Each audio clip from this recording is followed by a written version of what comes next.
All unusual things start with a normal situation.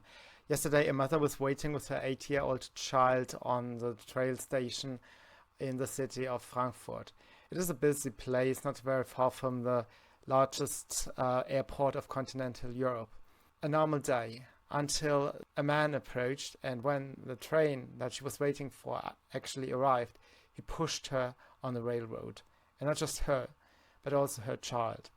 While she managed to roll over and to escape, her son was dragged to his death. An unusual scene, but not an unusual murder.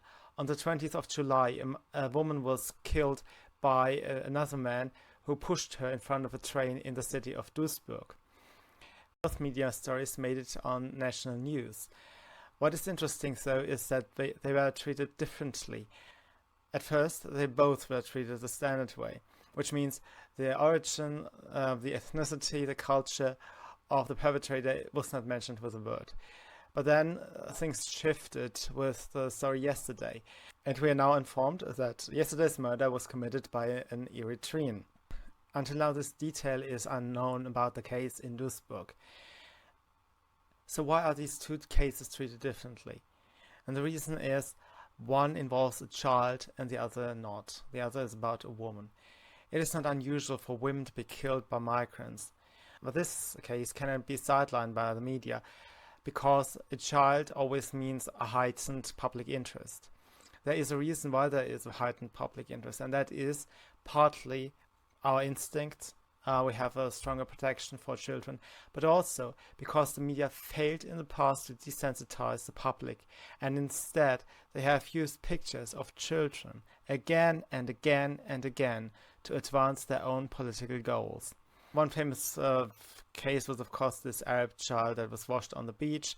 Another one is that story where Donald Trump is photo edited on the Times cover with that crying baby. Then there is the Iraq War incubator story, and you get the idea that there are all these stories. Whenever there is a war, some child gets dragged out of the rubble.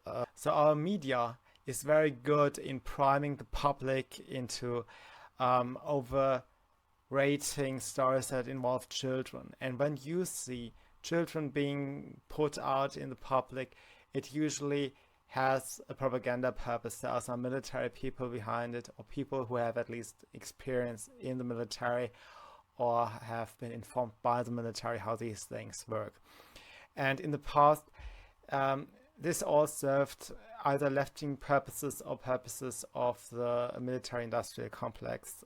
And if the media had been honest, they would have desensitized the public. Instead of using these images again and again, they would have said the arguments count. You have to make the case why something is actually good or bad, what speaks for it and what speaks against it, and how these arguments weigh against each other. Instead, they have used these images of children all the time over years and years and years. And now they see when a child is involved, they cannot just ignore the story. What they fear most is that stories get what they call exploited by conservatives. And of course, there had been such cases in the past. I was not very happy when conservative blogs in Germany talked about children being killed by migrants or being raped by migrants, because I don't see at one hand that these stories must be pushed out in the public from time to time to illustrate it. There must be some touch, some emotional touch to it, because the statistics alone do not serve the interests, that do not really inform the public. Many people are not good with numbers. They do not understand prevalence.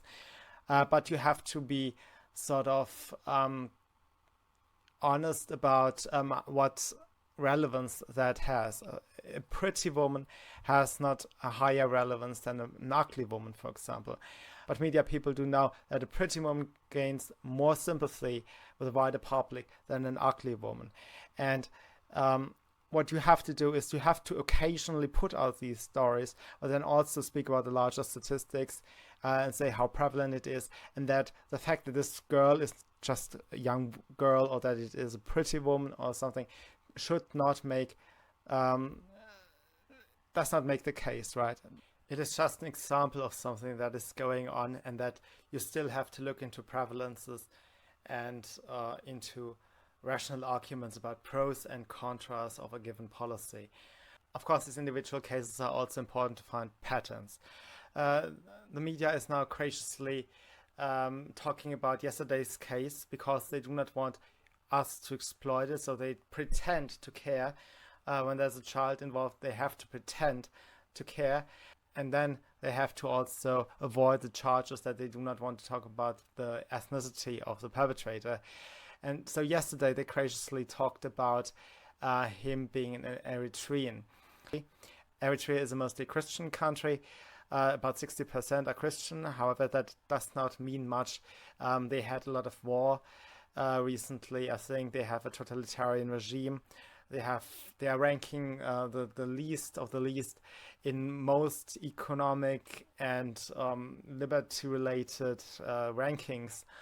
Whenever it comes to press freedom, freedom for businesses and so on, Eritrea is always ranking the lowest of the lowest. It's a terrible country. So that's all I know so far about this culture, and I don't know what makes them privy to murder and how the murder rate is in this country and so on and so on.